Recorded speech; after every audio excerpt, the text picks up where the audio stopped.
বাসার দিকেই ফিরছিল ঈশান। আজ বাসাতে ফিরতে গিয়ে বেশ খানিকটা দেরি হয়ে গেল। একটা বন্ধুর সাথে দেখা হওয়াতে তাই আর কি একটু আড্ডা দিয়ে আসা। আর একটু এগিয়ে আসতেই হঠাৎ করে কোথা থেকে যেন কিছু একটা এসে হুড়মুড়িয়ে পড়ল গাড়ির সামনে। হঠাৎ এমন ঘটনাতে ঈশান জোরে সোরে ব্রেক করলো। আর একটু হলেই হয়তো যে জিনিসটা এসে গাড়ির সামনে পড়েছে সেটা একদম গাড়ির নিচে পড়ে যেত। গাড়ি তো অফিসেও দিত, কথাটা ভেবেই ঘাম দিয়ে জ্বর ছাড়ল। ঈশান গাড়িটা থামিয়ে দিয়ে সাথে সাথেই তাড়াহুড়ো করে গাড়ি থেকে নামলো। কার এত বড় সাহস শহরের ইন্সপেক্টরের গাড়ির সামনে এরকম হুটহাট চলে আসে? কথাগুলো ভেবেই এবার গাড়ি থেকে নেমে তারপর যখনই সামনে এসে দাঁড়ালো খেয়াল করলো গাড়ির সাথে একটা মেয়ে ধাক্কা খেয়ে নিচে পড়ে আছে। মেয়েটা হাত পা ঝাড়ছে আর কপালটা বেশ খানিকটা কেটে গেছে। ঈশান এসে মেয়েটার পাশে হাঁটু গেড়ে বসতেই মেয়েটা খানিকটা চমকে উঠল। সাথে সাথে ওকে দেখে কয়েকবার পিছিয়ে যেতেই ঈশান বলতে লাগলো, আরে আরে, ভয় পাচ্ছেন কেন? আমি এই শহরের ইন্সপেক্টর। আমাকে ভয় পাওয়ার কিছুই নেই। উল্টো আপনার যদি কোনো সমস্যা হয়ে থাকে তাহলে আমাকে বলুন, আমি আপনাকে হেল্প করব। মেয়েটা আশেপাশে তাকালো। কয়েকজন ওদের দিকেই তাকিয়ে আছে। রাস্তা থেকে দূরে একটা দোকান দেখা যাচ্ছে। মেয়েটার হাতে একটা ব্যাগ মতো, সেটাতেই আঁকড়ে ধরে আছে।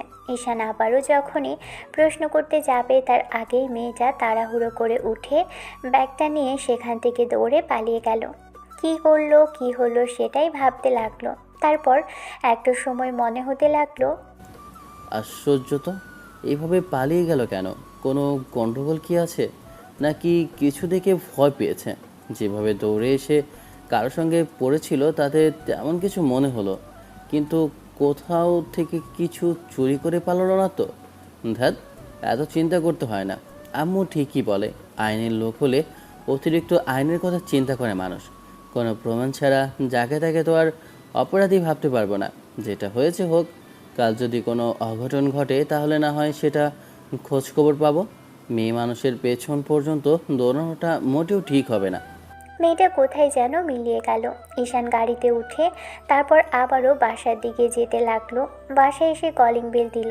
আজকের মতো ডিউটি শেষ। অবশ্যই ডিউটি শেষ বললে ভুল হবে, ডিউটিতে যে কোনো সময়। তবে এই শহরে তেমন করে কোনো ক্রাইম হয় না, সেজন্যই আর কি ঈশানকে তেমন ব্যস্ততা আর অতিরিক্ত খাটাখাটুনি করতে হয় না। বেশ কিছুদিন হলো এই শহরেই পোস্টিং হয়েছে। নিজের শহরে নিজের এলাকাতেই পোস্টিংয়ের পর ঈশান বেশ খানিকটা খুশি হয়েছিল। অবশ্য এর জন্য অনেক ঝামেলাও পোহাতে হয়েছে। পুলিশের চাকরিতে যে কী করে আর কিভাবে যে জড়ালো সেটা নিজেও জানে না। প্রথমে চেয়েছিল আর্মিতে জড়াতে, কিন্তু পরবর্তীতে কয়েকজন আর্মির লাইনে দাঁড়ানোর পরেও তারপর আপু বলল পুলিশে দাঁড়াতে। পুলিশে দাঁড়ানোর সাথে সাথেই চাকরিটা হয়ে গেল। অবশ্য ঘুষ দিতে হয়েছে তার জন্য, কিন্তু ঈশান এগুলোর জন্য প্রস্তুত ছিল না। আর আব্বুকে বারবার বারণ করার সত্ত্বেও আপু এতগুলো টাকা দিয়ে চাকরিটা পাইয়ে দিয়েছে। তবে বলেছে কখনো কারো ক্ষতিটা না করতে। ঈশানও সেটা ভেবেছে যে মানুষের উপকার করবে। যাই হোক, ফ্রেশ হওয়ার জন্য যখন উপরে আসলো তখনই হঠাৎ করে একটু আগে সেই মেয়েটার কথা মনে পড়ে গেল। চোখ মুখে কেমন বিষণ্ণতা, ভয় আর একটা সংকোচ ছাপ ছিল। কি জানি বাবা, মেয়েটা কে আর কোথা থেকে এসেছে? এত বড় একটা শহরে এরকম দৌড়ে বেড়াচ্ছিল কি করতে? ভালো মতো দেখার সুযোগও হলো না। মাথা থেকে পাও অবধি ভালো মতো পর্যবেক্ষণ করে দেখার আগেই পালিয়ে গেল। ঈশান বাসাতে ফিরে ডাইনিংয়ে এসে সন্ধ্যার নাস্তা করার জন্য যখনই বসলো তখন আম্মু বলতে আরম্ভ করলো, বলছিলাম কি আব্বু, চাকরি তো অনেক দিন হলো, তাছাড়া তোমার প্রাপ্ত বয়স হয়েছে। এরপর যদি বিয়েটা না করো তাহলে বয়সটা পেরিয়ে গেলে তখন ভালো মেয়ে আর পাওয়া যাবে না। তাই বলছিলাম কি যে অন্তত তো এখন একটা বিয়ে করে নাও, তাতে আর আমাদের টেনশন করতে হয় না। শুরু হয়ে গেল তোমার বিয়ে নিয়ে টেনশন করা। এত চিন্তা রাখো কোথায়? প্রতিনিয়ত চিন্তা করতে করতে দেখছি যে তোমার মাথাটা খারাপ হয়ে যাচ্ছে। এত চিন্তা করলে পাগল হবে। আমি তো বলেছি যে বিয়ে করব না বলিনি তো কখনো। আপুর বিয়েটা কয়েকদিন হয়েছে, তার মাঝে যদি এরকম কিছুর জন্য জোর করে থাকো। সবেমাত্র নিজের শহরে আসলাম, একটা মাস হয়েছে, আর এর মাঝখানে শুরু করে দিলে বিয়ে নিয়ে পাগলামি। অন্তত কয়েকটা দিন তো ধৈর্য ধরো। ধৈর্য ধরতে ধরতে আমি এখন অনেকটা ক্লান্ত আব্বু। এখন অন্তত তো বিয়েটা করো। একা একা ভালো লাগে না আমার। কবে নাতি নাতনির মুখ দেখব, তাদের সাথে খেলা করব। না, তুমি তো তুমি বিয়েও করবে না আর আমাকে একটি নিশ্চিন্তাও করবে না। বোনের বিয়েটা জোর করে দিলে তারপর থেকে দেখছি যে তুমি আমাকে কাজ কাজ করেই এড়িয়ে যাওয়ার চেষ্টা করছো। সত্যি করে বলো বিয়ে করবে কিনা। যদি কথা পছন্দ থাকে তাহলে তাও বলো, তাদের সাথে কথা বলি।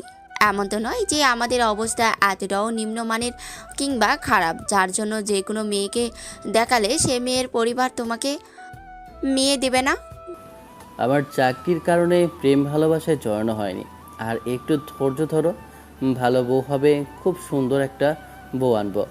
প্রেম করিনি তো সে সুবাদে তো অনেক সুন্দর একটা বউ পাওয়া উচিত আমার, তাই না? দেখো, ছেলের বউটাকে খুব পছন্দ হবে তোমার। এবার অন্তত রাগ করে থেকো না, একটু সময় দাও আমাকে। জানি না কখনো বিয়ে করবে কিনা, তবে আমার না খুব বেশি আফসোস হয়। তোমাদের নিয়ে এত আফসোস আমি কোথায় রাখবো সেটা জানি না। এতবার করে তোমাদের রিকোয়েস্ট করার পরেও যে তোমরা কেন আমার শুনতে ইচ্ছা করে না, আমি সেটাই জানি না। আম্মু রান্নাঘরে চলে গেল।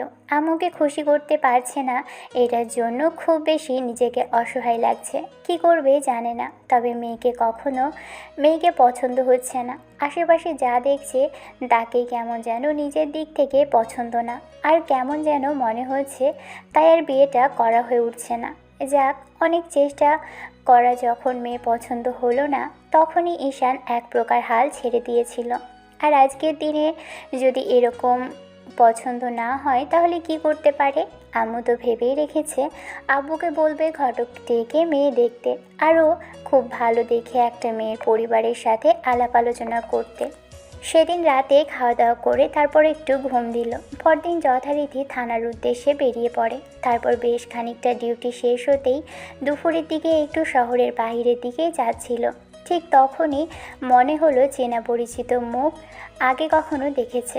চোখের সামনে কিছু একটা দৌড়ে বেড়াচ্ছে। আর কিছুটা এগিয়ে গেল। গাড়িটা নিয়ে তাড়াহুড়ো করে এগিয়ে গিয়ে এবার মেয়েটার সামনে গাড়ি থামাতেই মনে হলো যে কালকে সেই মেয়েটা। ঈশান গাড়ি থামানোর সাথে সাথেই মেয়েটা দৌড়ে চলে গেল। কি যেন একটা ভেবে ঈশান গাড়ি থেকে বেরিয়ে আসে। তারপর সামনের দিকে কয়েক পা এগিয়ে যেতেই তারপর আবারও পিছন দিকে ফিরে দৌড়ে আসলো মেয়েটা। তারপর ওকে দেখে এসে হুমড়ি খেয়ে পড়ল পায়ের কাছে। ঈশান আশেপাশে তাকিয়ে দেখলো কেউ নেই, তবে সামনের দিক থেকে কয়েকটা পায়ের দৌড়ে আসার শব্দ পাওয়া যাচ্ছে। ঈশান সামনের দিকে তাকিয়ে বোঝার চেষ্টা করলো কি হচ্ছে, কিন্তু এরই মাঝে কতগুলো ছেলে ওদিকে দৌড়ে আসলো। কিন্তু কিছুটা দূরে এসে দাঁড়ালো। ঈশানের গায়ে পুলিশের ড্রেস দেখে ওরা কিছুক্ষণ একটু চোখে তাকিয়ে রইল। ঈশান এবার মেয়েটাকে দুই বাহুতে ধরে ওঠালো, তারপর দাঁড় করিয়ে রেখে বলতে লাগলো, কে আপনি? আর ওরা আপনাকে তাড়া করছে কেন? আমাকে বাঁচান প্লিজ। ওরা কালকে থেকে আমাকে খুঁজে চলেছে। আমি এই শহরে নতুন এসেছি। ওরা আমাকে কোথাও একটা বিক্রি করে দিতে চায়। দয়া করে আমাকে বাঁচান প্লিজ। ওরা না হলে আমাকে মেরেই ফেলবে। সেটা না হয় ঠিক আছে, কিন্তু আপনি কে আর কোথা থেকে এসেছেন, কি পরিচয়? কালকে থেকে দেখছি যতবারই দেখা হচ্ছে ততবারই আপনি দৌড়ে এসে আমার সামনে পড়ছেন, আর কেমন যেন একদম ভয়ে আর একটা সংখ্যা নিয়ে দৌড়ে বেড়াচ্ছেন পুরো শহর জুড়ে। আপনার কি হয়েছে সত্যি করে বলুন? কোনো অন্যায় কিংবা ভুল করেননি তো? আচ্ছা, কোনো চুরি টুরি করে? আমি ওরকম মেয়ে না। আমি ভালো মেয়ে। আর আমি গ্রাম থেকে এসেছি। ওদের কাছে আমি প্রথমে ঠিকানা জানতে চেয়েছিলাম, তারপরে ওরা আমাকে ধাওয়া করে। তারপর থেকে অনেকক্ষণ দৌড়াতে দৌড়াতে কাল আমার সাথে আপনার সাথে দেখা হয়েছিল। প্লিজ আমাকে বাঁচান। ওদের হাত থেকে বাঁচিয়ে দিন, ওরা আমাকে মেরে ফেলবে। ঈশান মেয়েটার কথা মতো আগে ওকে বাঁচানোর জন্য এগিয়ে এসে মেয়েটাকে পিছনে প্রোটেক্ট করে দাঁড়িয়ে রিভলভারটা বের করলো।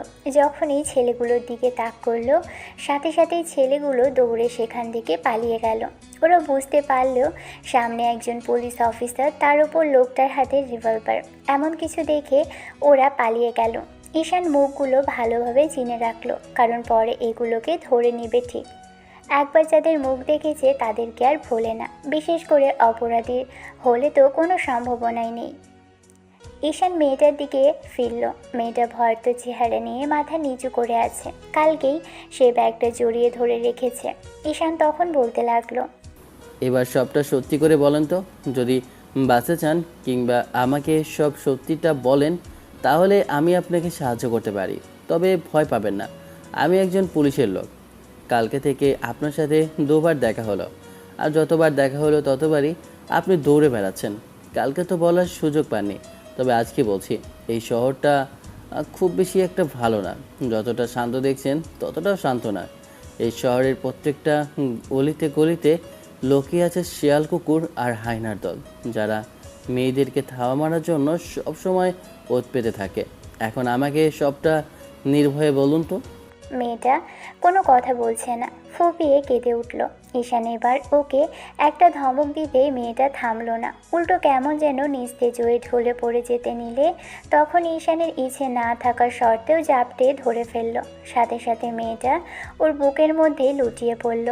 ঈশান আর এক মুহূর্ত দেরি করলো না, কি করবে সেটা চিন্তা না করেই গাড়িতে ওঠালো মেয়েটাকে। তারপর পাশের সিটে বসিয়ে সিট বেল্ট বেঁধে দিল। বেশ কিছুক্ষণ জ্ঞান ফেরানোর চেষ্টা করেও যখন লাভ হলো না, তখন মনে হতে লাগলো অন্তত মেয়েটাকে এই অবস্থাতে এখানে ফেলে রাখা যাবে না। আশেপাশের লোকজন যেন কেমন করে তাকাচ্ছে।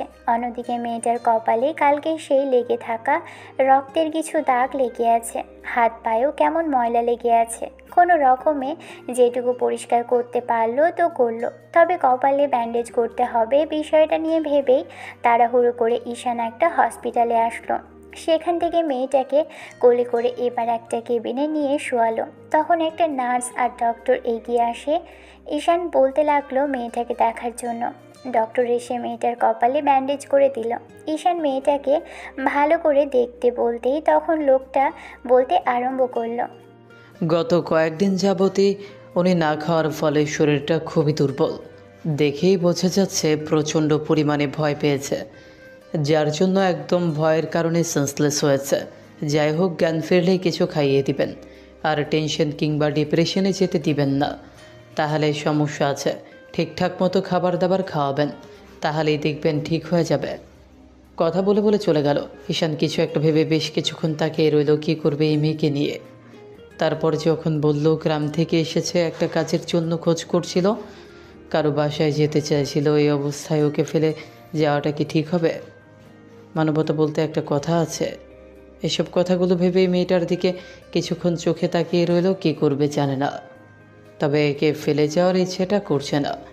তার উপর পুলিশের পেছনে মিডিয়া তো লেগেই আছে। যদি এরকম কিছু হয় কিংবা জানতে পারে ও একটা মেয়েকে হসপিটাল রেখে চলে গেছে, তাহলে হাজারটা কথা উঠবে।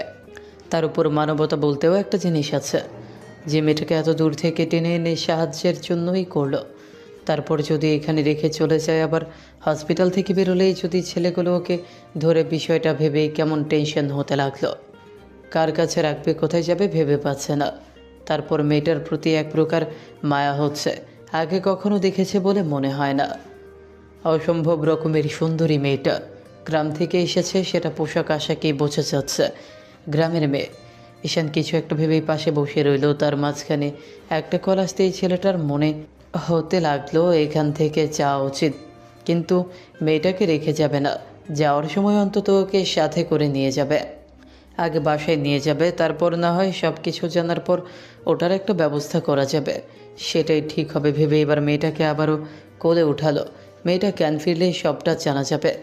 তারপর গুটি গুটি পায়ে হেঁটে নিচে নেমে আসলো, গাড়ির দরজাটা খুলে পাশে বসিয়ে দিল।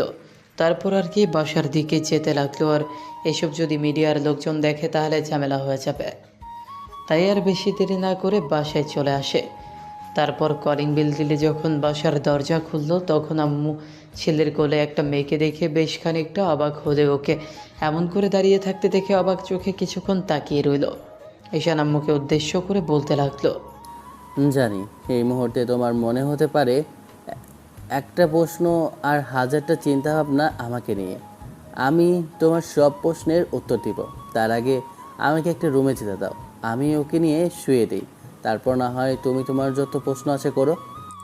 ঈশানের কথাতে আম্মু এক মুহূর্ত দেরি করলো না, দরজা থেকে সরে দাঁড়ালো। ঈশান মেয়েটাকে একটা গেস্ট রুমে গেল, তারপর ওকে শুয়ে দিতেই তারপর বেডে শুয়ে দিয়ে বেডের এক সাইডে বসে পড়ল। আম্মু এসে সামনে দাঁড়ালে তখন ঈশান বলতে আরম্ভ করলো। কাল থেকে মেয়েটার সাথে গত 2বার দেখা হয়েছে, আর আজকে এরকম একটা পরিস্থিতিতে দেখা হয়েছে যার জন্য মনে হয়েছে ওকে রাস্তায় ফেলে আসা ঠিক হবে না। কপালে ব্যান্ডেজ দেখে ভাবছো কোনো অ্যাক্সিডেন্ট হয়েছে? আমার গাড়ির সাথেই কাল ধাক্কা খেয়েছিল, তখন ওকে কিছু বলে ওঠার আগেই দৌড়ে পালিয়ে যায়। আজকে প্রথমেই কেমন সন্দেহ লাগলো, মনে হলো কোথাও থেকে পালিয়ে এসেছে, কোনো অঘটন ঘটেছে কি না তাই দেখার জন্য গাড়ি থেকে নামলাম। তারপর আবার ফিরে এসে আমার সামনে হুমড়ি খেয়ে পড়লো, মনে হতে লাগলো কোনো একটা ঝামেলা আছে। কিছু বোঝে ওঠার আগেই ও বলল গ্রাম থেকে এসেছে, আরও বলল কতগুলো ছেলে ওকে নাকি কারোর ঠিকানা জিজ্ঞেস করেছিল, তখন ওরাই মেয়েটাকে ধাওয়া করে। কালকে থেকে তারাই ওকে তাড়া করে চলেছে, আমি ওদেরকে তাড়িয়ে দেই। তারপর ভাবি যে রাস্তায় ফেলে আসা কিংবা কারোর সাথে রেখে আসা সম্ভব না, আর কার কাছেই বা রাখবো। এই শহরে হসপিটালে নিয়ে গিয়েছিলাম, ব্যান্ডেজ করে নিয়ে আসলাম। ডক্টর বললে অনেক দিন যাবৎ না খাওয়া, হয়তো 3-4 দিনও হতে পারে। তারপরে নাকি টেনশন আর ভয়ের কারণে সেন্সলেস হয়ে পড়েছে।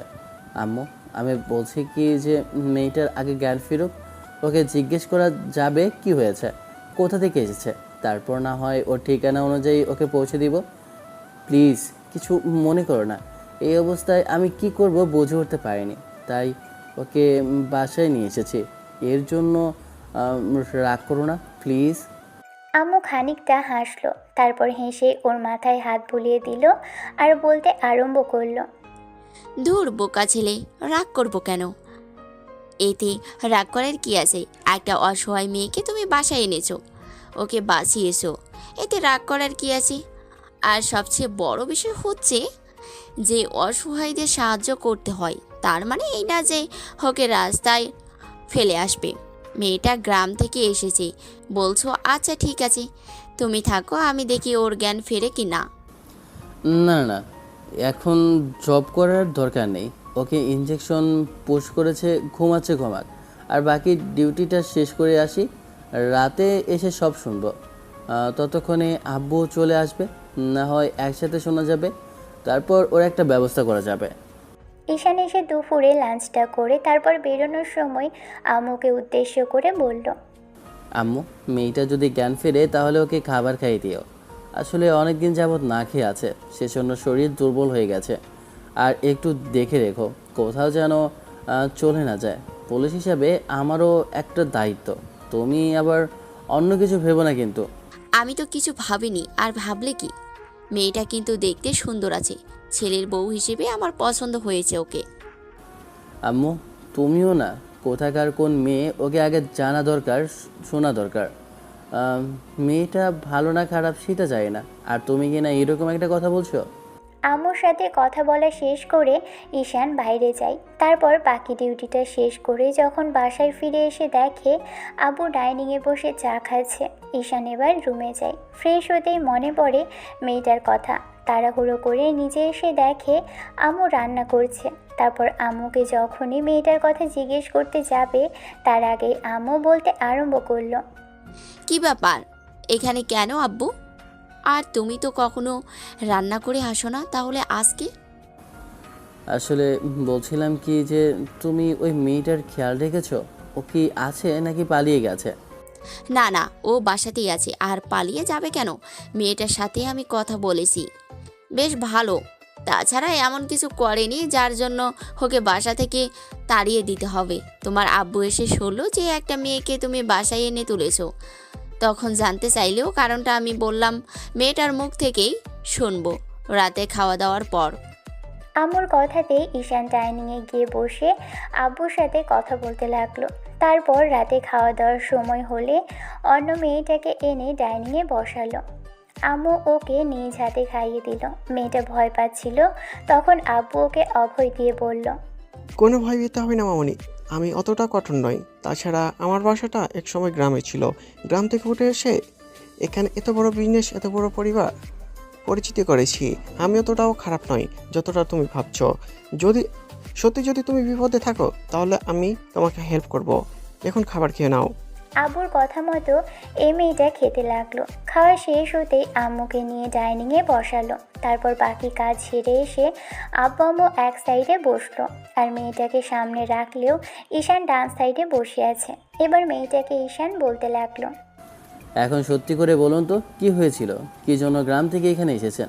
গ্রামে তো ভালো ছিল, এই শহর আপনি চিনেন না, জানেন না, এখানে এসে যেচে কেন বিপদে পড়তে গেছেন? আমাকে বলুন কি হয়েছিল, আর এভাবে দৌড়াচ্ছিলেন কেন আপনি? মেয়েটা কিছুক্ষণ চুপ করে রইল। তারপর একটা সময় চোখের পানি মুছে নিয়ে বলতে আরম্ভ করে, আমার নাম কবিতা। আমি এখান থেকে 2 ঘন্টা দূরে হতে যে গ্রামটা আছে সেখান থেকে এসেছি। আমার আসার একটা কারণ আছে। গত 6 মাস আগেই আম্মু মারা যায়।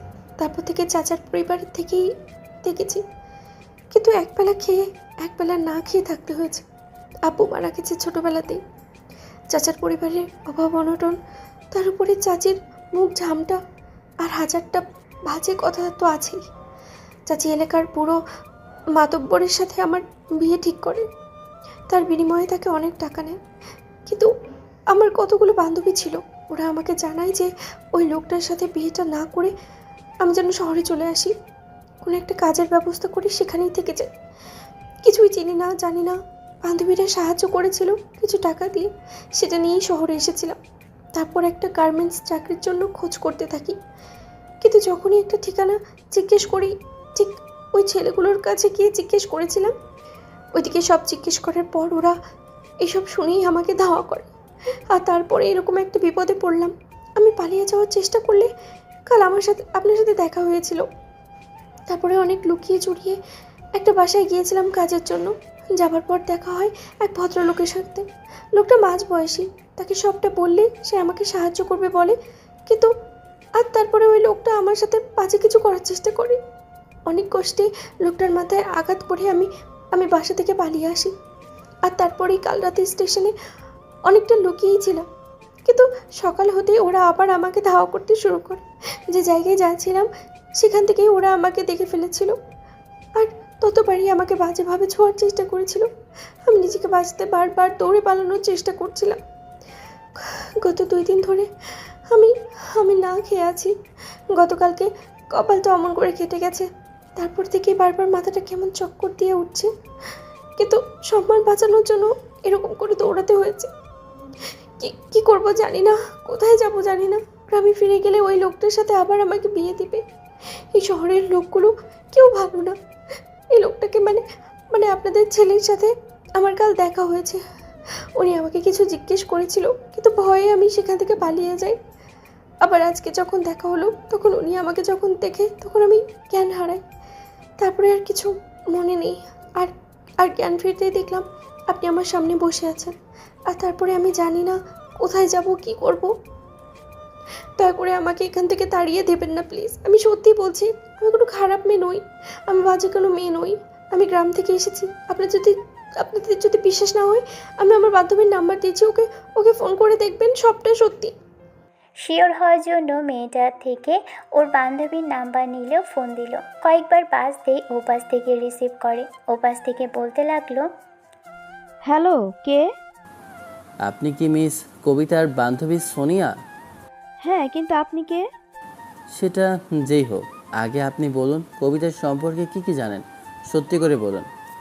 এবার সোনিয়া কবিতার সম্পর্কে সেটাই বলল যেটা মেয়েটা এতক্ষণ ধরে বলল। ঈশান তাতে শিওর হলো। তারপর একটা সময় দীর্ঘ নিঃশ্বাস ফেলে বলতে লাগলো, আপনি চিন্তা করবেন না, উনি সেফলি জায়গায় আছে। আর আমি একজন ইন্সপেক্টর, ওনাকে যে শহরে পাঠিয়েছেন সেখানকার থানাতেই চাকরি করি। আমার সাথে ওনার দেখা হয়েছিল, কাল থেকে এ পর্যন্ত 2 বার দেখা হয়েছে। আমি ওনাকে বাসায় নিয়ে এসেছি। দয়া করে ওকে আপনার বাসায় রেখে দিন, কোনো একটা কাজ দিয়ে দিবেন, আর না হলে কোনো একটা গার্মেন্টসে একটা কাজের ব্যবস্থা করে দিয়েন। তারপর ওকে কোথাও একটা ছাড়বেন না প্লিজ। ও অনেক সহজ সরল, আর তার উপরে ওর চাচি যদি ওর খোঁজ খবর পায় তাহলে ওই বুড়ো মাতাব্বরের সাথে ওর বিয়ে দিয়ে দেবে। এখানকার লোকজন ওকে পাগলের মতো খুঁজছে। ঈশান এরকম একটা কথা শোনার পর দীর্ঘ নিঃশ্বাস ফেললো, মেয়েটার দিকে তাকালো। আম্মু আব্বু বুঝতে পারলো ঘটনাটা সত্যি। মেয়েটা বারবার কাছে চোখের পানি মুছে আম্মু আবার উঠে এসে ওকে এক পাশ থেকে জড়িয়ে ধরতে তখন ঈশান বলতে লাগলো, আব্বু এখন কি করবো বলো তো? তুমি যেটা সিদ্ধান্ত নেবে সেটাই হবে। হয় ওকে বাসায় রেখে কোনো একটা কাজ দিয়ে দাও, আর না হলে কোনো একটা গার্মেন্টসে কাজের ব্যবস্থা করে দাও, আর কোনো একটা মেসে উঠিয়ে দাও। তোমার কি মাথা খারাপ হয়েছে? এই অবস্থাতেও ওকে কোথাও ছেড়ে দিলে আবারও শহরের লোকগুলো আজে বাজেভাবে ওর দিকে তাকাবে। তার উপর নিজেই যেখানে বুঝতে পারছে এত বাজি আর খারাপ লোকগুলো আশেপাশে ওর দিকে বাজে দৃষ্টিতে তাকিয়ে আছে। বাইরে বের হলে ওকে বাজেভাবে ছোঁয়ার চেষ্টা করবে। সেখানে কি করে বলছো যে ওকে একটা মেসে উঠিয়ে দিতে? এতটা দায়িত্ব জ্ঞানহীন তুমি কি করে হতে পারো? তাহলে কি করতে বলো? কিছু করতে হবে না, আমার মেয়ের বিয়ে হয়ে গেছে, তাই এখন থেকে ও আমার আরেকটা মেয়ে, ও এখানেই থাকবে। আব্বুর এমন ধারা কথা শুনে এবার মেয়েটা আবারও কাঁদতে লাগলো। তখন আম্মু গিয়ে ওকে এক পাশ থেকে জড়িয়ে ধরলো, মাথায় হাত বুলিয়ে দিতে লাগলো। ঈশান আবারও দীর্ঘ নিঃশ্বাস ফেললো, কিছুক্ষণ চুপ করে রইল। আম্মুকে নিয়ে গেল। ঈশান খেয়াল করেছে আম্মু মেয়েটাকে একটা শাড়ি পরিয়ে দিয়েছে। হয়তো আব্বুর শাড়ি ছিল, আর বেশ সুন্দর লাগছে দেখতে। এখন বেশ মেয়েটাকে পরিষ্কার আর পরিচ্ছন্নের পরিপাটি লাগছে। তাতে এতটা সুন্দর লাগছে, না জানি বউ সাজে কিংবা কোনো বড়লোকের কোনো মেয়ে হলে কি অবস্থাতে লাগতো ওকে দেখতে। ঈশান কথা বলা শেষে রুমে এসে শুয়ে ঘুমানোর চেষ্টা করলো, কিন্তু না, কিছুতেই ঘুম আসছে না। বারবার মেয়েটার কথা মনে পড়ছে। কি জানি কি হবে। মেয়েটার সাথে দেখা হওয়ার পর থেকেই কেমন যেন একটা অজানা অনুভূতি কাজ করছে। তার উপর মেয়েটাকে দেখতে মাশাআল্লাহ যে কোনো ছেলের রাতের ঘুম হারাম হয়ে যাবে। হয়তো ভয়ার্ত চেহারার কারণেই আরও বেশি আদুরে লাগছিল। ওর কথাগুলো ভেবেই তাচ্ছিল্য করে বাকি রাতের অর্ধেকটা জেগেই কাটালো, আর অর্ধেকটা ঘুমিয়ে। ঈশান পরদিন আর খাওয়া দাওয়া করে যখন অফিসের উদ্দেশ্যে বেরোবে, খেয়াল করলো আম্মু মেয়েটার জন্য খাবার নিয়ে যাচ্ছে। কি করবে কি হবে জানে না, তবে মেয়েটাকে বাড়িতে রাখলে মানুষজন কি বলবে সেটাও জানে না। শহরের ইন্সপেক্টর একটা মেয়েকে বাসায় এনে রেখেছে। এসব যদি লোকজন জানাজানি হয় ঝামেলা হয়ে যাবে। রাত 7টা দিন তো কোনো রকমেই কাটলো, বেশ ভালোভাবেই চলছিল। কিন্তু 7ম দিনের মাথায় সকালে সেদিন দেখলো আম্মুর সাথে মেয়েটা রান্নাঘরে এসে রান্না করার চেষ্টা করছে, আর বেশ ভালোই কাজকর্ম করছে। ঈশান বেশ খানিকক্ষণ দাঁড়িয়ে থেকে দেখলো মেয়েটার কাজকর্ম বেশ স্বাভাবিকভাবেই করছে। এরই মাঝখানে আম্মুকে কতগুলো 3 পিস আর শাড়ি কিনে দিয়েছে, সেগুলোই পরে মেয়েটা। আর এরকম একটা পরিস্থিতি দেখেই ঈশান অবাক হলো যে মেয়েটা আম্মুর সাথে খুব সহজেই মিশে গেছে। গ্রামের মেয়েরা বোধহয় এমনই হয়, নিজে থেকে কাজ করার চেষ্টা করছে। সেদিন খাওয়া দাওয়া করে ঈশান বাইরে যাবার সময় দেখলো মেয়েটা ওর দিকে তাকাতেই কেমন যেন লজ্জা পায়। আর যাবার সময় শুনতে পেল আম্মু বলছিল, দেখো মেয়ে, তুমি কিন্তু ভুলেও নিজেকে বাসার কাজের মেয়ে হবে না। বাসায় অনেক কাজের লোক আছে, তোমাকে আমি বারণ করেছিলাম কোনো কাজ না করতে। শাইলা, তুমি ওকে বারণ করনি কোনো কাজ করতে, তারপর ও কাজকর্ম করছে কেন? না মানে আসলে সাহেব, আমি তো চুপ, তোমাকে না বলছি। কোনো সাহেব টাহেব কিংবা কোনো বড় রকমই নাম নিয়ে ডাকবে না। আমি তোমার বাবার মতো বাবা বলে ডাকতে পারো। বাবা হিসাবে মেয়েকে আশ্রয় দিয়েছি, আর যখন বলেছি তুমি আমার মেয়ে, তুমি মেয়ে হয়ে বাবাকে সাহেব বলে ডাকবে। আর হ্যাঁ, কাজকর্ম যদি করো সেটা এমনি একটু একটু করো, কিন্তু তাই বলে কাজের লোকদের মতো সব করার চেষ্টা করো না। মেয়েটা মাথা নাড়ালো। ঈশান বাসার বাহিরে চলে গেল, কিন্তু বাসার বাহিরে যাওয়ার পরই হলো গণ্ডগোল। দুপুরে যখন আম্মু বারবার কল করলো, তারপরও ঈশান ধরতে পারেনি। কিন্তু লাঞ্চের সময় যখন ফোনটা রিসিভ করলো, ওপাশ থেকে আম্মুর ভয়ের তোয়ার কণ্ঠ, আরও বেশি উত্তেজিত কণ্ঠ শোনা গেল। কারণ আম্মু বলতে আরম্ভ করলো, কোথায় তুমি? এতবার করে কল করছি, তুমি রিসিভ করছো না কেন? কি সমস্যা তোমার? কল রিসিভ করতে এত সময় লাগে কেন? কি হয়েছে আম্মু, সেটা তো বলবে। এরকম ভয় পাচ্ছ কেন? তুমি আর এত রেগে আছো কেন? আমি একটু কাজে ব্যস্ত ছিলাম, তাই কল রিসিভ করতে পারছি না। আমি বাসায় আসছি। কি হয়নি সেটা বলো। বাসায় এত এত লোকজন এসেছে, জিজ্ঞেস করছে মেয়েটা কে। তার উপর আবার বাসার সদর দরজার সামনে এতগুলো সাংবাদিক দাঁড়িয়ে আছে। নির্ঘাত আমার কোনো শত্রু এসব কাজ করেছি। তুমি এখনই বাসায় আসো। বাসায় এসে দেখো কি একটা অবস্থা। আমি তোমাকে বারবার বললাম যে এগুলো কেউ যেন না জানতে পারে, তারপরও বাইরে এই ঘটনাটা গেল কি করে? হোয়াট? কি বলতেছো তুমি? এতগুলো লোক জানতে পারলো কি করে? তার ওপর সাংবাদিক, এদেরকে কে জানালো? পুলিশের চাকরি নেওয়ার পর থেকে তো তোমার আর শত্রুর অভাব হচ্ছে না, তারাই হয়তো এরকম কিছু করেছে। তুমি এখনই বাসায় আসো। আমি তোমাকে আব্বুকে ফোন করেছি, সেও আসছে। তুমিও তাড়াতাড়ি বাসায় আসো। ঈশান এক মুহূর্ত দেরি করলো না, তাড়াহুড়ো করে বাসার দিকে চলে গেল। তারপর আধা ঘন্টার মধ্যেই বাসায় পৌঁছতে দেখলো কতগুলো সাংবাদিক বারবার আজে বাজে নিউজ ছড়াচ্ছে। তখনই ঈশান তাড়াহুড়ো করে এবার দরজার সামনে আসতেই সবাই ওর দিকে তাকালো। অন্যদিকে কয়েকজন ওকে বলাবলি করতে লাগলো। আপনারা এই মুহূর্তে দেখতে পাচ্ছেন যে ইন্সপেক্টর ঈশান আমাদের সামনে উপস্থিত হয়েছেন। এখন ওনার মুখ থেকেই আমরা সব সত্যিটা শুনব। এই মেয়েটাকে কোথা থেকে এনেছে আর কি ওনার পরিচয়? শহরের এত বড় একজন ইন্সপেক্টরের বাড়ি একটা মেয়ে আছে, আর আমরা তার কিচ্ছু জানি না। শহরের লোকজনের নানা বলাবলি করছে যে মেয়েটাকে হয়তো উনি রক্ষিতা করে রেখেছে। এখন আমরা সম্পূর্ণ ঘটনা ইন্সপেক্টর ঈশানের মুখ থেকেই শুনব। আপনারা আমাদের সাথেই থাকুন। আমরা খুব তাড়াতাড়ি সম্পূর্ণ আপডেট নিয়ে ঘটনাটা আপনাদের জানাবো। একে একে 4-5 জন ঈশানকে এমন করে প্রশ্ন করতে আরম্ভ করলে ছেলেটার মাথাটা গরম হয়ে গেল। ঈশান কোনো রকম ভিড় ঠেলে ভিতরে গেল। তারপর আম্মুর কাছে আসতেই দেখলো ডাইনিংয়ে আম্মু মুখে হাত দিয়ে বসে আছে, আর কবিতার মেয়েটা আম্মুর সামনে বসে কাঁদছে। মেয়েটা এটুকু বুঝতে পেরেছে যে অন্তত আর যাই হোক এটুকু তো বুঝতেই পারছে যে মানুষ ওকে নিয়ে খারাপ কথা বলছে। ঈশান এসে আম্মুর পাশে দাঁড়াতেই এরই মাঝখানে আম্মু ওকে দেখে উঠে দাঁড়ালো। ঈশান কিছু বলবে তার আগেই কবিতার মেয়েটা কেঁদে কেঁদে বলতে আরম্ভ করলো। আমি আগেই বলেছিলাম আমাকে এখান থেকে যেতে দিন, আপনারা যেতে দেননি। দেখেন দেখেন আমার জন্য আপনাদের আবার বিপদে পড়তে হলো।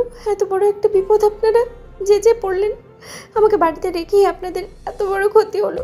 এখন মানুষ বাজে কথা বলবে আপনাকে, ওনাকে। উনি এত ভালো একজন মানুষ, আমাকে আশ্রয় দিল বাসায় এনে, আমার জন্য কথা শুনতে হলো। আপনারা আমাকে অনেক হেল্প করেছেন, তার জন্য আমি আপনাদের কাছে কৃতজ্ঞ। আমাকে অন্তত এখন যেতে দিন, আমি এখান থেকে চলে যাই। আমি গ্রামে ফিরি, ওই বড় লোকটাকে বিয়ে করে নেব। তারপর আমি চাইছি না আমার জন্য আর কারো বিপদে পড়তে হোক।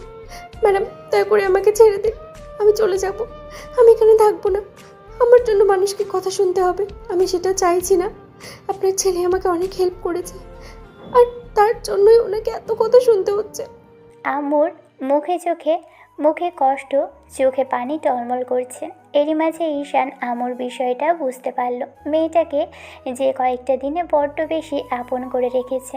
বাসায় যখন আসে আবার বাসা থেকে যখন দেখে মেয়েটার সাথে আম্মু সব সময় কাটায়, সব সময় কবিতা আম্মুর আশেপাশেই থাকে, হাসি খুশিভাবে কথা বলে।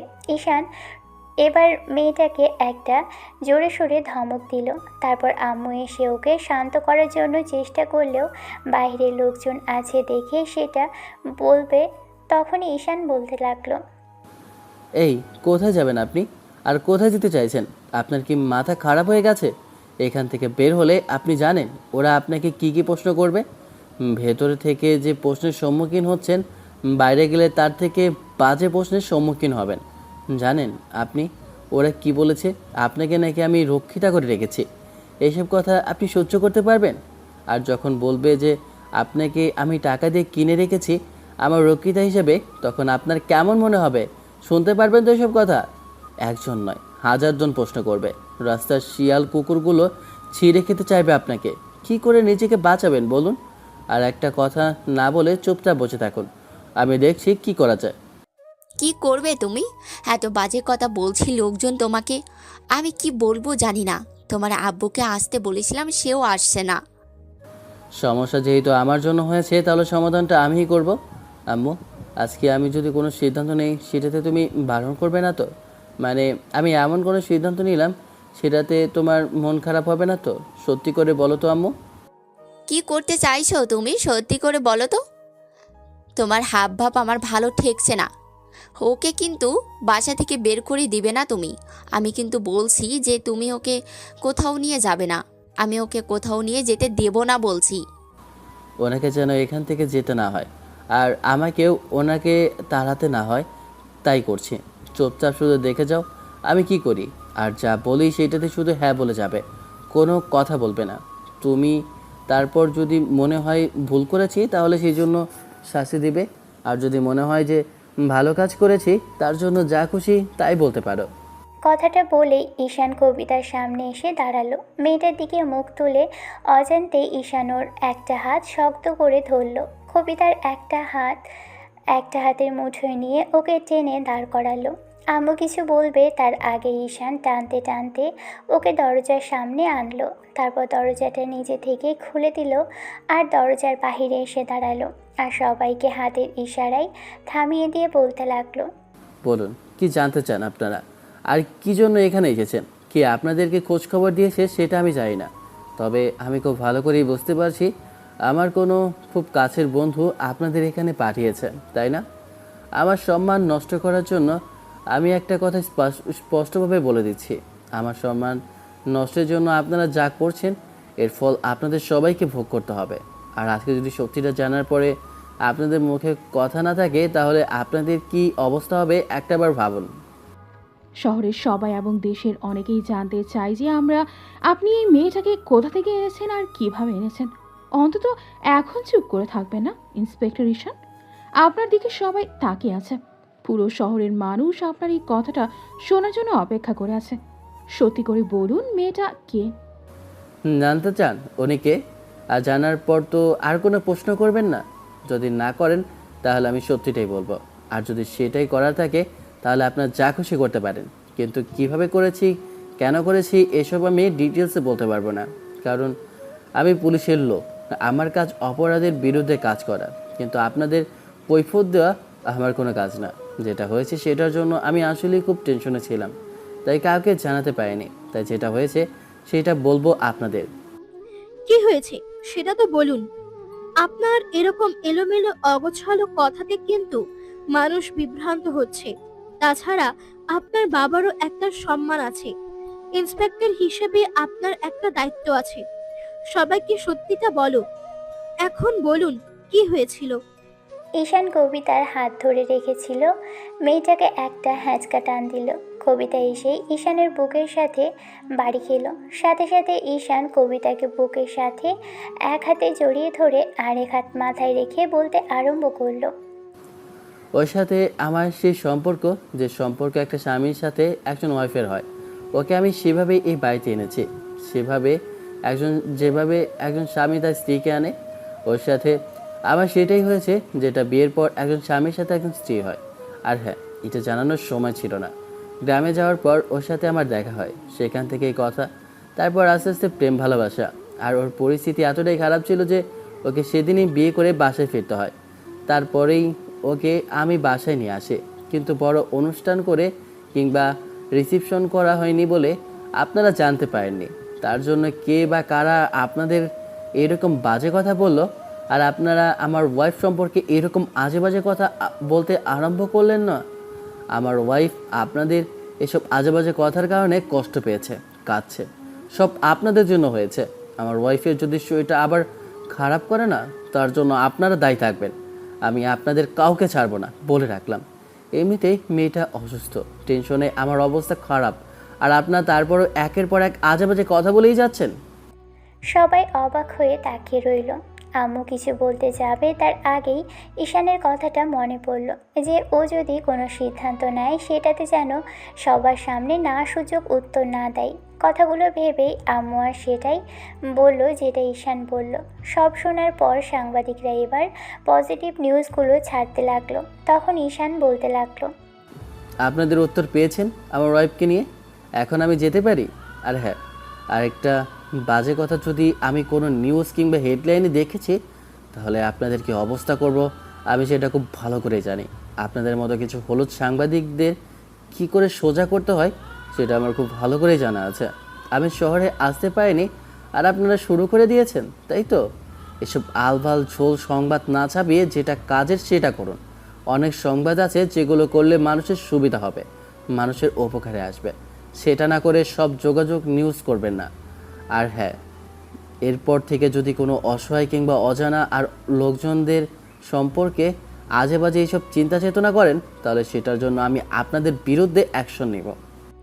কবিতা ঈশানের বুকের মধ্যে ফুপিয়ে কেঁদে উঠল। ঈশান ওকে আরও একটু শক্ত করে জড়িয়ে ধরল। তারপর চুলের ভাঁজে সবার সামনে একটা চুমু খেলো, যেন সবাই বুঝতে পারে যে ওদের মাঝে সম্পর্কটা ঠিক কতটুকু গভীর। তাতেই সবাই এই বিষয়টা নিয়ে শিওর হলো যে ঈশানের সাথে মেয়েটার বিয়ে হয়েছে আর ওরা স্বামী স্ত্রী। ঈশান কবিতাকে উদ্দেশ্য করে বলতে লাগলো, সরি সোনা, আমার জন্য তোমাকে এত কথা শুনতে হলো। চলো ভেতরে চলো, আর কাঁদতে হবে না সোনা। দরকার হয় আমরাই শহর ছেড়ে চলে যাব, দেখি এত কাঁদতে হয় না। ঈশান কথাগুলো বললেই এবার সব পজিটিভ নিউজ করতে লাগলো। এটাই দরকার ছিল, এটার জন্যই ওরা এতক্ষণ অপেক্ষা করছিল। কে বা কারা এসব করেছে এসব জানে না, তবে যারা করেছে তাদের অবস্থা তো খারাপ হবেই। ঈশান মেয়েটাকে টানতে টানতে ভিতরে নিয়ে আসে। দরজাটা ধরে যখনই লাগাবে তখনই আব্বু দরজা দিয়ে ভিতরে প্রবেশ করলো। আব্বু ঈশানের দিকে কেমন করে যেন তাকালো। আম্মু দরজাটা লাগিয়ে দিল। ঈশান ডাইনিংয়ে এসে মেয়েটাকে বসিয়ে দিয়ে নিজেও ওর পাশেই বসে পড়ল। সাথে সাথে আব্বু আম্মু এসে দুজনের সামনে দাঁড়িয়ে রইল। ঈশান কি করবে কি বলবে জানে না, তবে ওদের এরকম কথা আর কাজের কারণে এরকম একটা সিদ্ধান্ত নিল। এবার ঈশান মাথা নিচু করে আছে দেখে আব্বু মেয়েটার দিকে তাকালো। মেয়েটা ফুপিয়ে কেঁদে যাচ্ছে। এবার আম্মু কিছু বলছে না দেখে তখন ঈশান বলতে আরম্ভ করলো, আম্মু, তোমার যদি এখন কিছু বলার থাকে তাহলে বলো, ওরা চলে গেছে। আর যদি কিছু বকাঝকা করার থাকে তাহলে করো। এর থেকে ভালো কোনো উপায় পাচ্ছিলাম না। না ওকে বাজে কথার হাত থেকে বাঁচাতে আর পরিবারের সম্মান ধুলোর সাথে মিশে যেতে আমি কোনোটাই দিতাম না। আমি কি করব জানতাম না। চাকরিটা নিয়ে টানাটানি হয়ে যেত। মেয়েটার সম্মান আর আব্বুর সম্মান সব কিছু ভেবেই এরকম একটা কথা বলতে বাধ্য হয়েছে। এটা তুমি কি করলে ঈশান? বিয়ে না করা সত্ত্বেও মেয়েটাকে তোমার ওয়াইফ হিসেবে পরিচয় দিলে, আর সবার সামনে এমন করে ওকে জড়িয়েই ধরেছিলে কেন? এখন মেয়েটার অন্য কোথাও বিয়ে হবে বলো? ওকে কি করে অন্য কোথাও বিয়ে দেব যেখানে সবাই জানতে পারলেও তোমার ওয়াইফ? কি করতাম? ওকে বাড়িতে আমি এনেছি, আবার আমার জন্য ওকে কথা শুনতে হলো। এত কথা শুনতে হয়েছে যার জন্য কাছে দেখো। এখন আমি কি করব বলতে পারো? আব্বু, আমার কোনো ভুল হয়ে থাকলে তার জন্য শাস্তি দাও। আমি যে ভুল করেছি সে শাস্তি মাথা পেতে নেব। আমি জানি সবটা অনেক কঠিন হতে পারে। ঈশান মাথা নিচু করে নিল। তখন মেয়েটাকে উদ্দেশ্য করে আব্বু বলতে লাগলো, মামনি, আমার ছেলের বউ হতে কোনো সমস্যা নেই তো তোমার? আমি তোমার পরিবার, তোমার অবস্থান পরিস্থিতি বা কিছু জানতে চাইছি না। তোমার কিছু থাকার দরকার নেই। তুমি এখন থেকে এখানেই থাকবে আমার ছেলের বউ হয়ে। ঈশান অবাক চোখে আব্বুর দিকে তাকালে উনি হাসার চেষ্টা করে বলল, যেটা বলছো সেটাকে তো সত্যি করতে হবে, না হলে কাল আবার সাংবাদিকগুলো এসে ঘিরে ধরবে না? তার কি গ্যারান্টি আছে? তারপর আবার বিয়ের কাবিননামা থেকে শুরু করে পেপারসগুলো দেখতে চাইবে না, তাকে জানে। একটু আহে যেটা বলছে সেটাকে সত্যি করে দাও। তার মানে তুমি এত সহজে সবটা মেনে নিচ্ছ? আমি তো ভেবেছিলাম তুমি রাগ করবে। ছেলের এরকম একটা সিদ্ধান্তে নিয়েছে বলে তুমি রাগ করে ওর সাথে কথা বলা বন্ধ করবে আর বকাঝকা করবে, তাই এরকম করে গম্ভীরভাবে ছিলে। রাগারাগি চেঁচামেচি করলে কি সমস্যার সমাধান হবে? তাছাড়া যেটা বলেছো সেটা যদি না হয় তাহলে মানুষের থেকে বাজে কথা শুনতে হবে। আর কাল যখন এই মেয়েটার বিয়ে দিতে যাব, এই মেয়েটা বিয়ে হবে না। তাই ছেলের বিয়ের বয়স হয়েছে, আর যতদূর জানি আমার মেয়েটারও বিয়ের বয়স হয়েছে।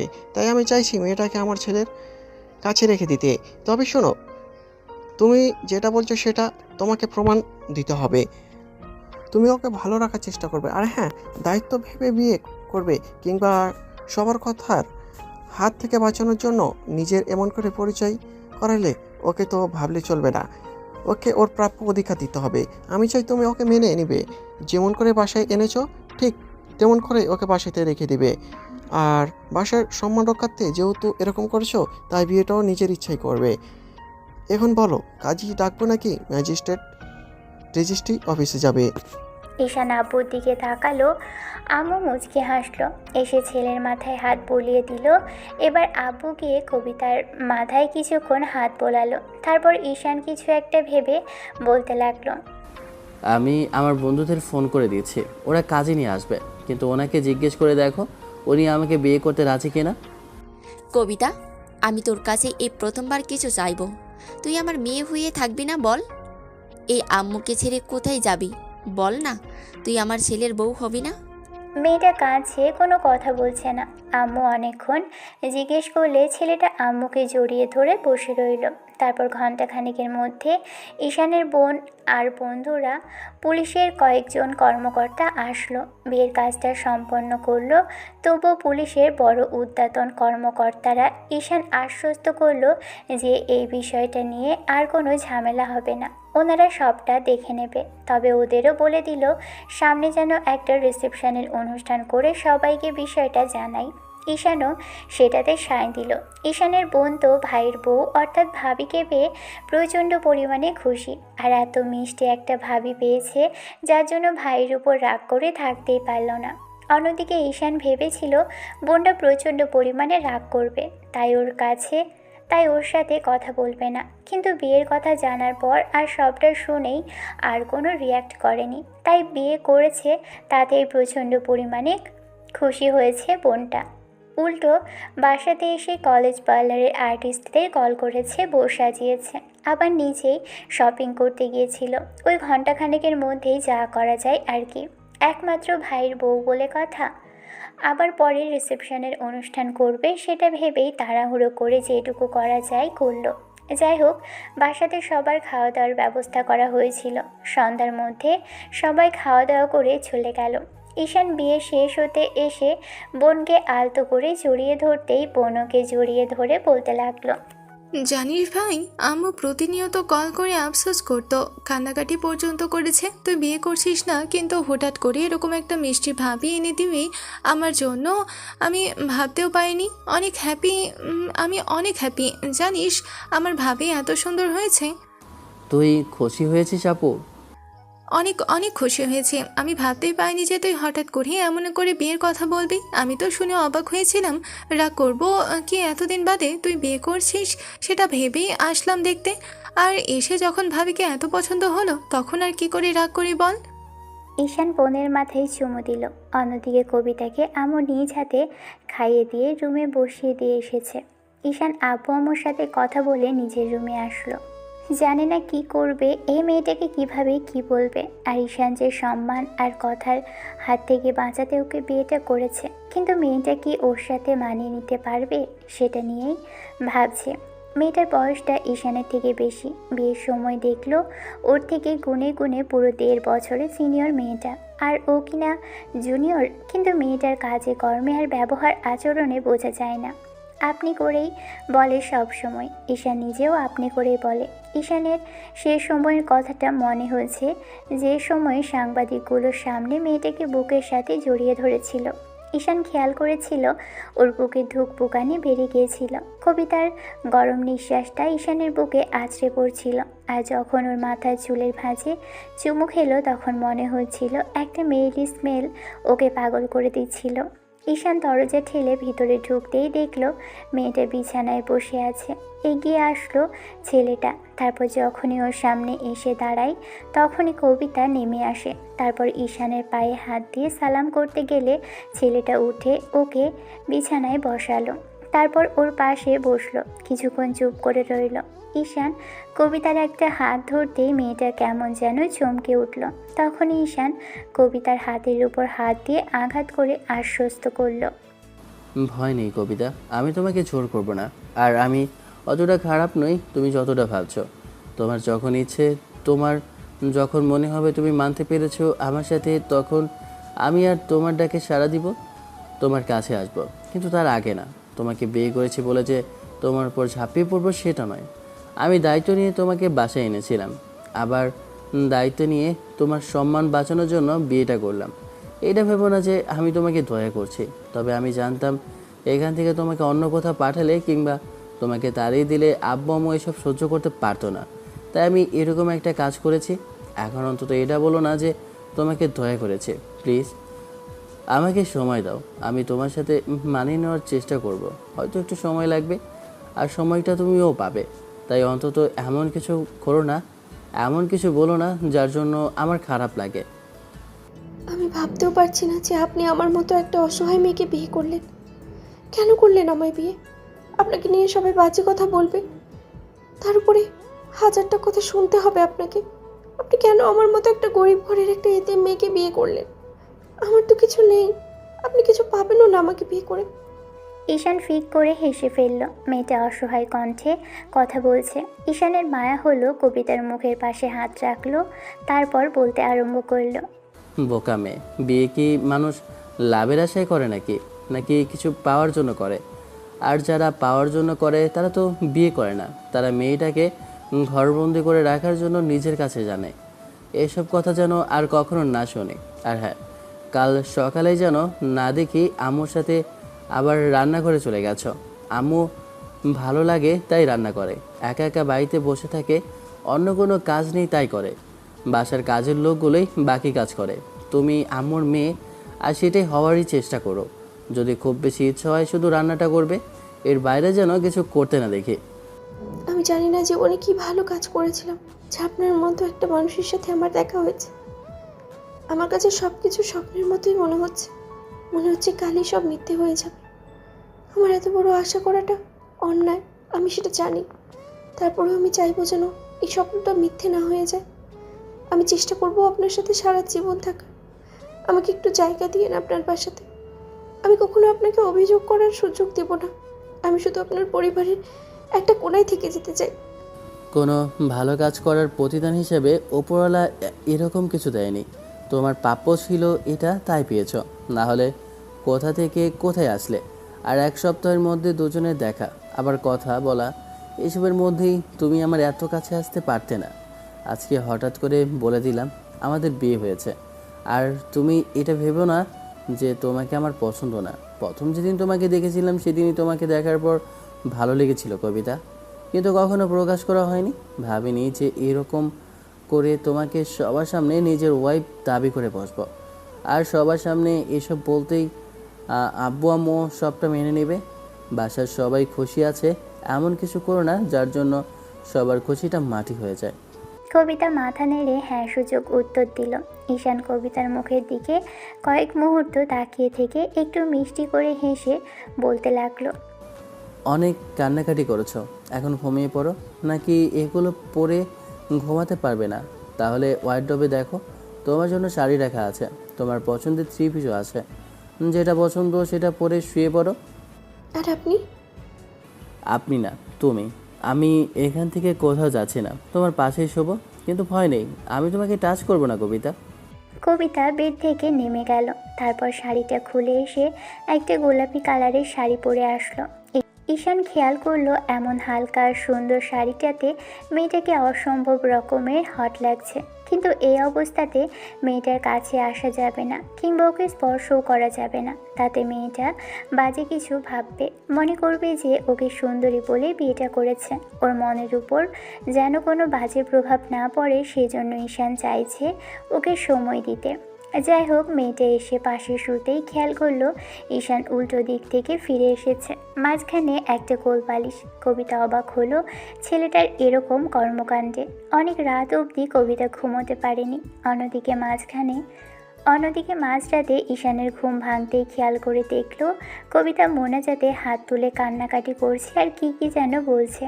ঈশানের তাতেই বোঝা হয়ে গেল যে মেয়েটা ওর পরিবারের জন্য দোয়া করছে আর চাইছে ওর পরিবারের একজন মানুষ হয়ে থাকতে। ওর স্বপ্নটা যেন মিথ্যে না হয়ে যায়। এমন সব কথা শোনার পর ঈশানের মায়া লাগলো। মেয়েটাকে তাড়িয়ে দিলে যে নিজে অপরাধ বোধ করতো, তাই বিয়ে করে নিয়ে হয়তো ভালো হয়েছে। সব সময় সব গল্পে যে বড় লোকের মেয়েদের বিয়ে করতে হবে আর নিজের লেভেলের কাউকে বিয়ে করতে হবে তেমনটা নয়। অসহায় কাউকে সাহায্য করা আর উপরওয়ালার এক প্রকার সন্তুষ্টি লাভ করার সমান। অসহায় কিংবা এতিম অনাথ কাউকে সাহায্য করলে উপরওয়ালা খুশি হন। ঈশান সেটা ভালো করেই জানে। আর মেয়েটাকে তো ওর প্রথম থেকেই ভালো লাগে, একদম শান্ত স্বভাবের। আম্মুর সাথে কত সহজে মিশে গেছে। অন্য কোনো মেয়েকে আনলে হয়তো এত সহজে আম্মুর সাথে মিশে যেতে পারতো না। তাই ঈশানেরও মনে হয় যে সে সবটা স্বাভাবিকভাবেই থাকলেই যদি ওরা কাছাকাছি আসতে পারে তাহলে খুব শীঘ্রই ওদের ভালোবাসাটাও প্রকাশ পাবে। পরদিন সকালে যখন ঈশানের ঘুম ভাঙলো, খেয়াল করলো কবিতা ওকে ডাকছে। ছেলেটা উঠে বসতেই খেয়াল করলো মেয়েটা নীল কালারের একটা শাড়ি পরেছে। এই মেয়েকে এক এক সময় এক এক রূপে দেখে নতুন করে ভালো লাগা কাজ করছে। কবিতা হালকা গহনা পরেছে আর বোনটাই হয়তো সেগুলো ওকে পরিয়ে দিয়েছিল। ঈশান পুরো হাঁ করে কবিতার দিকে তাকিয়ে রইল। কবিতা ঈশানকে এমন করে তাকিয়ে থাকতে দেখে বেশ খানিকটা লজ্জা পেল। আপনি এমন করে তাকিয়ে আছেন যে? কেন, আমি তোমার দিকে তাকিয়ে থাকতে পারি না? আমার বউকে আমি দেখতেই পারি, আদর না করতে পারি, কাছে এসে ভালোবাসতে না পারি, কিন্তু তাকে দেখতে তো কোনো দোষ নেই। আসলে অনেক বেলা হয়ে গেছে, উঠুন এবার। ঈশান বিরক্তি নিয়ে কবিতার দিকে তাকালো। মেয়েটার চুল থেকে এখনও পানি পড়ছে। ঈশান উঠে গেল, তারপর বলতে আরম্ভ করলো। এত লজ্জা পাওয়ার কিছুই হয়নি, আমি তোমাকে টাচই করিনি। এরকমভাবে লজ্জা পাচ্ছে যেন আমি তোমার হাজব্যান্ড না, অন্য কেউ। ভয় নেই, আমি তোমাকে জোর করব না কবিতা, তবে তোমার নিজে থেকে আমাকে ভালোবাসার কথা প্রকাশ করতে হবে। কবিতা লজ্জা পেয়ে সেখান থেকে চলে গেল। ঈশান ফ্রেশ হয়ে আসলো। আজ আর থানাতে যাবে না। আসলে যাওয়ার কথা বলেছিল, তবে ঊর্ধ্বতন কর্মকর্তা জানিয়েছে 1 সপ্তাহে ছুটি নিয়েছে ওকে, আর তাই বউয়ের সাথে সময় কাটাবে। ঈশান কবিতার সাথে নিচে আসলো। আম্মু আব্বু বোন জামাই আর বোনের সাথে খাওয়া দাওয়া করে তারপর কিছুক্ষণ ডাইনিংয়ে বসে আড্ডা দিল। কবিতা ওর আশেপাশেই ছিল।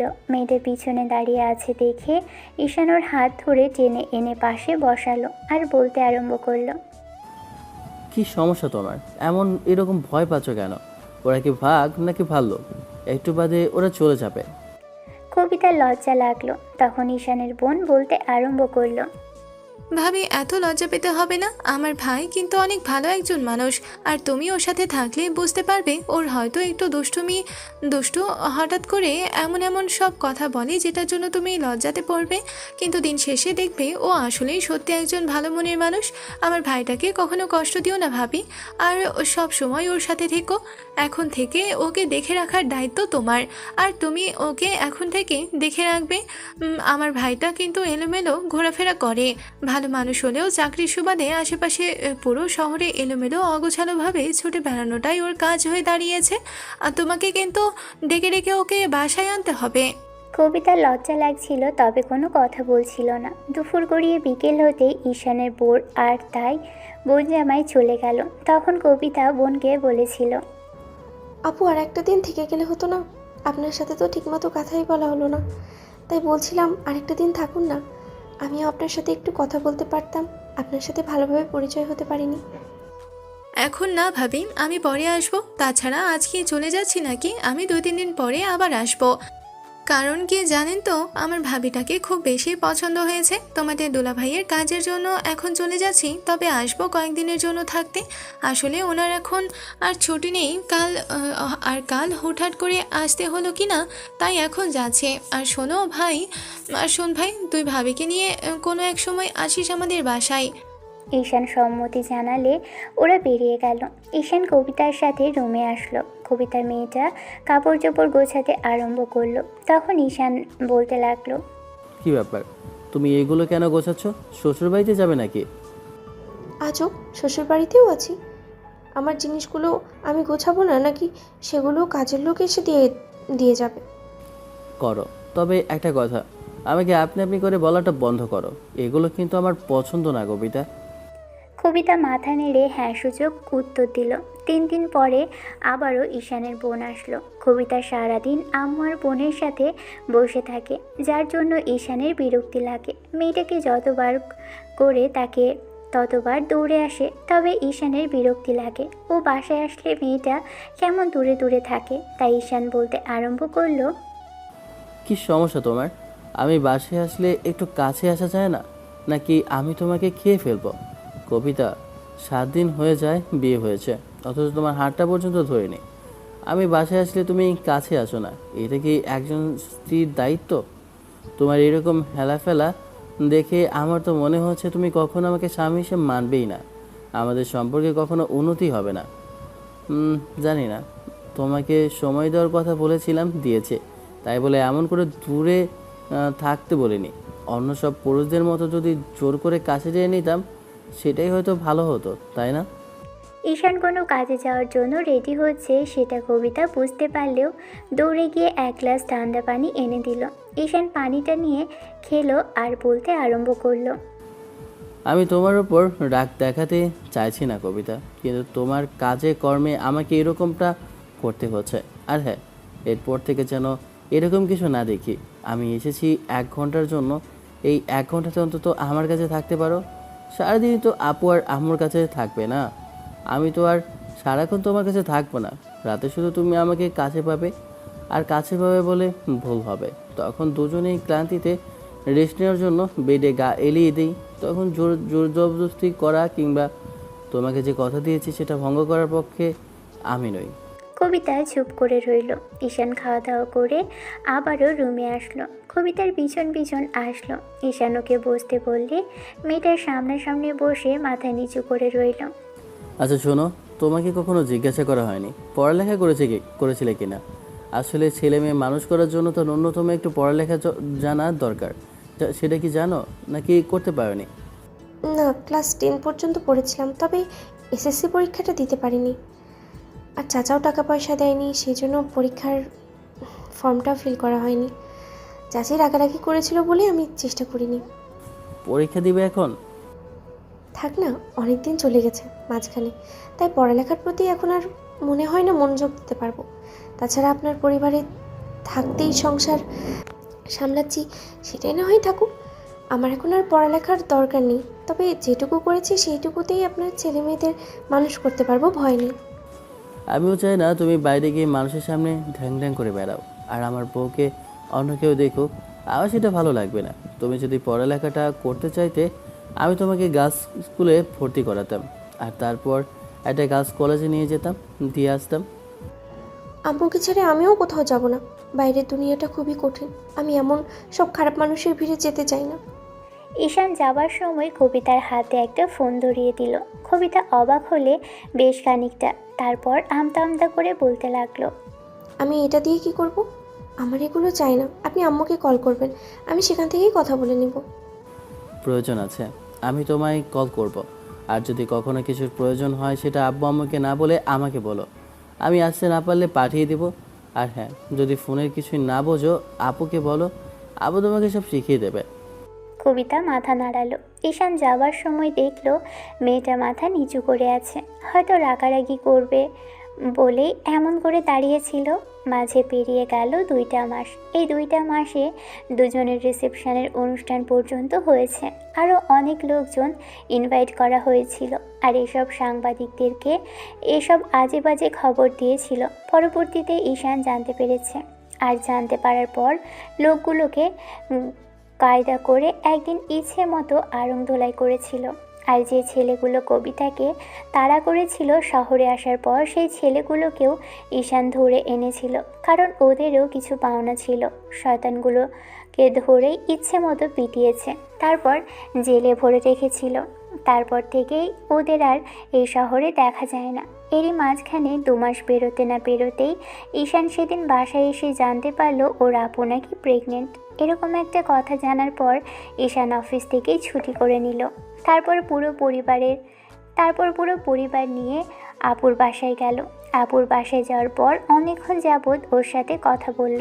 আপু তো একদম লজ্জায় শেষ। ঈশান অনেকক্ষণ আপুর সাথে কথা বলল। এই মুহূর্তে আপুর সাথে ঈশান কবিতা একই রুমে বসে আছে। দুলাভাই গেছে বাইরে কিছু একটা কাজের জন্য। আপু ওদের দুজনকে এখানেই থাকার জন্য বলেছে। ঈশান বলেছে থাকবে, আর আম্মু আব্বুও থাকবে বলে এসেছে। ওদেরও যেতে দিবে না আপু, এত দূরের পথ, তার উপর ওরা সচরাচর আসে না। ঈশান চুপচাপ বসে আছে। কবিতা আপুর সাথে কথা বলে যাচ্ছে। এবার আপু হুট করেই কবিতার একটা হাত 2 হাতের মুঠোয় নিয়ে বলতে লাগলো, আমার থেকে তো সুখবরটা শুনতে পারলে আম্মু কত করে বলে, কত আফসোস করে যে ছেলের বউয়ের মুখ থেকে কখন সুখবরটা শুনতে পাবে। ভাই ভাবি, আমি বলছিলাম কি, তোরা খুব শীঘ্রই একটা বেবি নিয়ে ফেলো আর তাড়াতাড়ি পরিবারটা ভরে উঠুক। যেটুকু অপূর্ণতা আছে সেটুকুও সম্পন্ন হয়ে যাক, তাতে দেখবি আর তোরাও ভালো থাকবি, আর আব্বু আম্মুরও ইচ্ছাটাও পূরণ হবে। তাছাড়া তোকে দেখে মনে হচ্ছে না যে তোদের মাঝে খুব বেশি একটা দূরত্ব আছে। দুজন দুজনকে ভালোবাসি সেটা আমি খুব ভালো করেই জানি, আর আমার ভাইটা যে আমার ভাবিকে কতটা ভালোবাসে সেটা আমার জানার বাইরে নয়। সুইটির কথাতে ঈশান ভাবল কবিতা ওকে ভালোবাসে আর ওদের মাঝে দূরত্ব নেই। দূরত্ব তো আকাশ পাতাল সমান, শুধু এটাই হয়েছে মাঝে শুধু একবার মেয়েটা, মাঝে শুধু কয়েকবার মেয়েটার হাত ধরেছে, না কখনো জড়িয়ে ধরেছে আর না কখনো ওকে কাছে টেনে নিয়েছে। কথাগুলো ভেবেই ঈশান দীর্ঘ নিঃশ্বাস ফেলল। কবিতা লজ্জা পাচ্ছিল তাই ঈশান বলতে লাগলো, এসব আজে বাজে কথা বন্ধ করতো, তোর ভাবি লজ্জা পাচ্ছে আপু। ঈশান কথাটা বলে রুম থেকে বেরিয়ে গেল। অনেকক্ষণ কবিতাকে বোঝালো যে যদি কোনো দূরত্ব থাকে কিংবা ঈশান রাগ করে থাকে বেবি নেওয়ার কথা পরে বলে, তাহলে যেন সেটা না মানে, তাড়াতাড়ি যেন একটা বেবি নিয়ে ফেলে। তারপর সবাই মিলে বাসার দিকে যাচ্ছিল। ঈশান গাড়ি ড্রাইভ করছিল, আম্মু আর কবিতা পিছনে বসে আছে।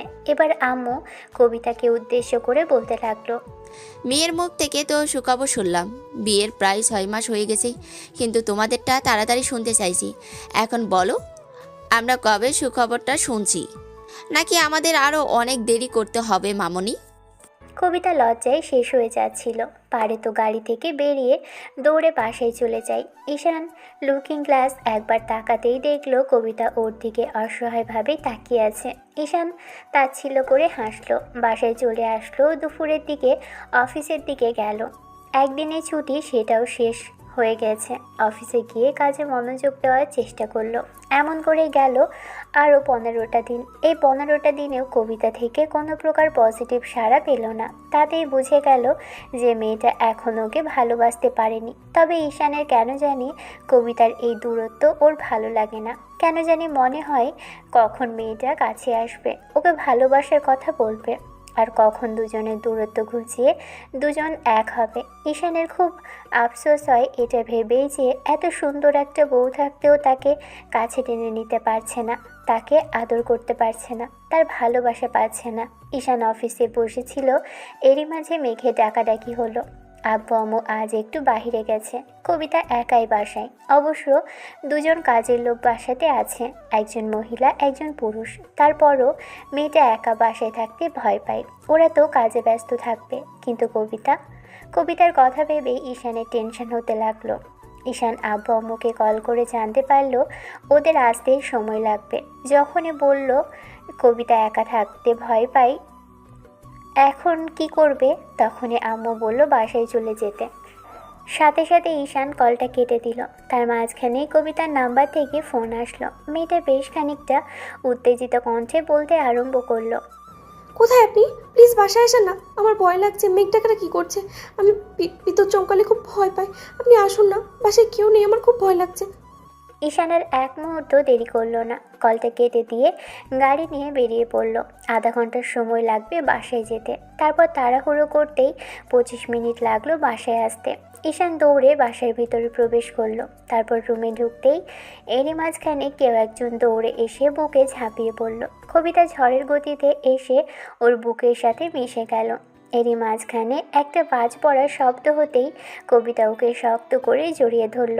ঈশান চুপ করে রইল। তখন কবিতা বলতে আরম্ভ করলো, কোথাও যাবেন না আমায় ছেড়ে, আমার ভয় লাগছে। আমাকে জড়িয়ে ধরে রাখেন না, আমার খুব ভয় লাগছে। কিছু হবে না, আমি চলে আসি তো। আর বাস পড়ছে বাইরে, এখানে কিছু হবে না। দেখি, তাকাও আমার দিকে। কবিতা ঈশানের শার্টটা খামচে ধরে রাখলো। ঈশান অনেক চেষ্টা করে কবিতাকে ছাড়াতে পারল। বেডে এনে বসাতেই মেয়েটা ওর একটা হাত জড়িয়ে ধরে রাখলো আর বলতে আরম্ভ করলো, কোথাও যাবেন না আমাকে রেখে, প্লিজ আমার কাছে থাকুন, আমার ভয় লাগছে। আমি ভাবলাম ভালোবেসে এমন করে জড়িয়ে ধরেছ, কিন্তু ভয় লাগার কারণে যে এত কাছে চাইছে সেটা ভাবতে পারিনি। ভয়টা কেটে গেলেই আবার তোমার লজ্জা শুরু হয়ে যাবে, তাই তো? কবিতা মাথা নিচু করে ঈশানের একটা হাত জড়িয়ে ধরে রেখেছে।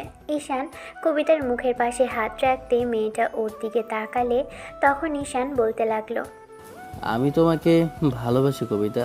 নিজের বউকে ভালো না বাসলে পুরুষ কাকে ভালোবাসবে শুনি? অন্য সব পুরুষদের মতো যদি ঘরের বউ থাকতে বাইরে গিয়ে প্রেম ভালোবাসা করে বেড়াতাম তখন ভালো লাগতো তোমার? না না, এরকম কথা বলবেন না। আমি এরকম কিছু চাই না। আপনি শুধু আমার, অন্য কারণ না।